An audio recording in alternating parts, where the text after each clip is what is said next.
And this is one that I struggle to have a bit of a think about. Well, what brings it all together? And it's really simple.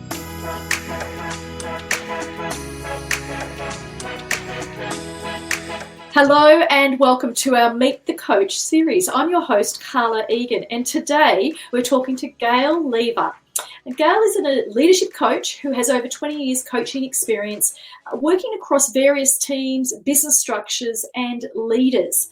Gayle also works as a consultant and a strategist and a problem solver, and she likes to describe her approach to coaching as an easy listening radio station. I like that, Gayle.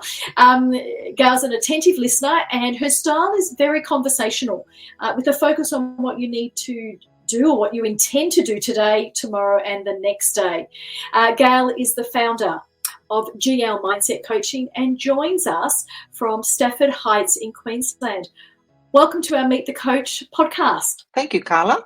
Today we're exploring the 4 C's of life, which represent courage, commitment, consistency, and community. So let's jump in, Gayle. Can you tell us more about each one? And obviously starting maybe with the first one, courage, and how it applies to creating change in your life. So I think the important thing about courage, a lot of people believe, being courageous is about making a change, making a real difference in your life. And, that's absolutely true. But courage is also making the choice sometimes to step back. So much is happening in your life that you need some space, or you want a career change. And the best way to get that outcome is to step back, pause, readjust, and then move forward.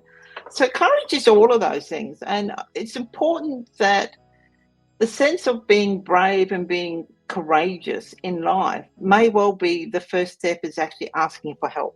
And that could be for coaching or to a friend or to an educational institution. The important thing is to realize everyone has that courage within them. I like your definition on that. And, I wrote down here, it's, about asking for help and being vulnerable. And that does take courage. And I guess that's why it's the first starting point of your 4 C's. Yeah. I've got your model up on my screen on the side. Your next C is in your model is commitment, Gayle. Mm-hmm. And I just want to ask you, how do you encourage that? Because not everyone follows through on their promises of what they say they're going to do. And maybe that's why maybe consistency is the next C. But I'd love to know about commitment and how that relates to consistency. So you're absolutely correct. Really, commitment and consistency go together. It's a bit like your New Year's resolutions that we all do, and we all probably fail within the first 2 weeks. Commitment is really about, being honest with yourself that you want to do something and you have an intent, not just a purpose or a big goal.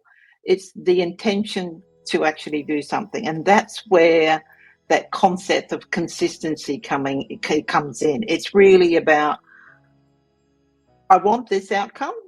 I've got this big goal in place and I'm committed to that, but I just don't know how to start. And starting is one day at a time. That's commitment and consistency.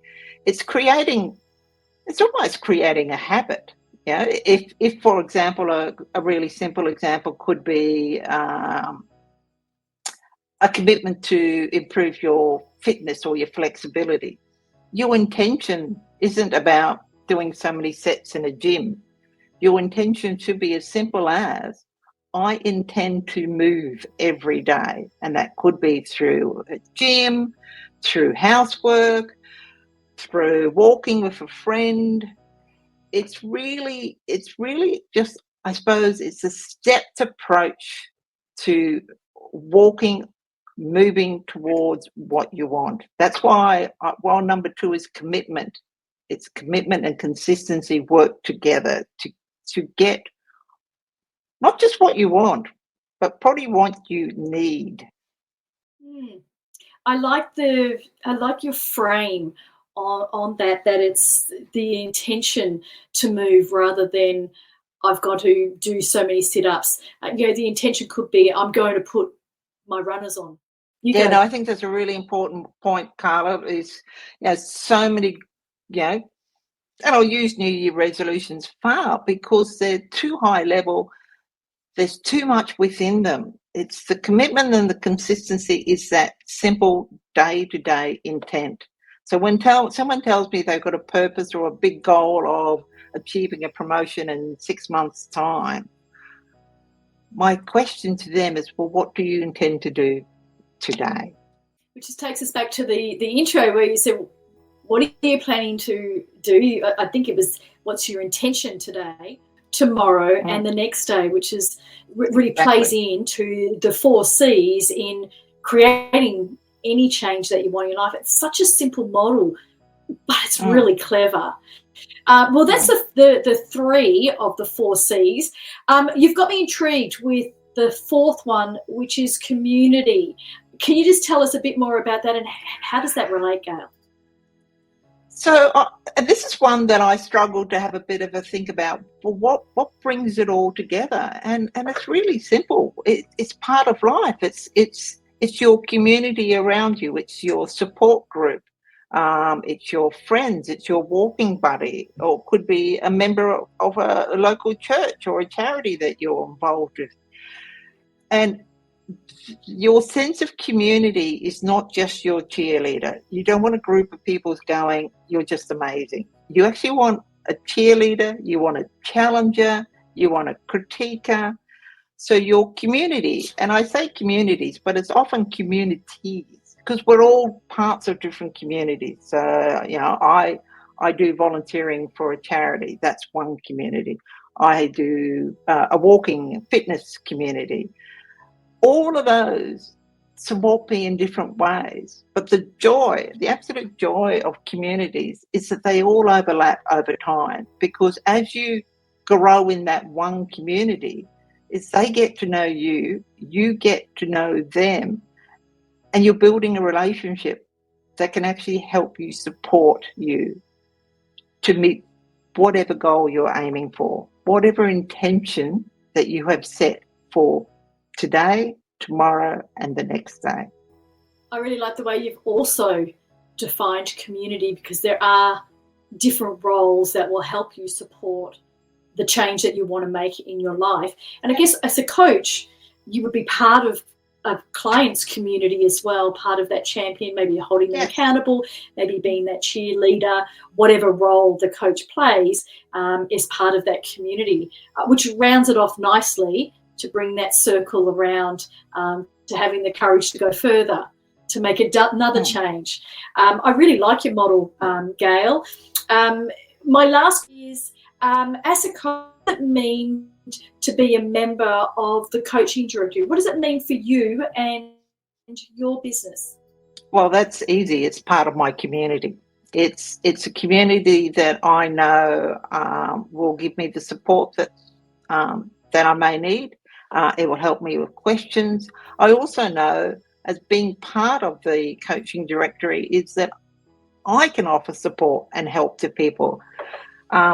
And just meeting some of the members to date from the coaching directory has given me a different perspective in my coaching journey and my own personal development. So my 4 C's applies. So it's a perfect conclusion. Community is, for me, the coaching directory. Oh, I love that we're meeting your 4 C's in community, Gayle, and it's a delight to have you. It's refreshing to have another leadership coach of your ability and your extended experience over 20 years now and counting. So look, that brings us to the end of our Meet the Coach interview. Gayle, thank you so much for sharing your model of the 4 C's, but also sharing how your model can help create change, not just change in your life, but also to get really clear on what's important to the individual as well. Oh, no, thank you, Carla. Look, and for those of you that are keen to dive into the wonderful world of coaching and into personal development, please subscribe to our newsletter. And if you enjoy today's podcast, please rate and review us, and be sure to catch us in the next episode. This is Carla Egan from the Coaching Directory, where we connect you to your ideal coach.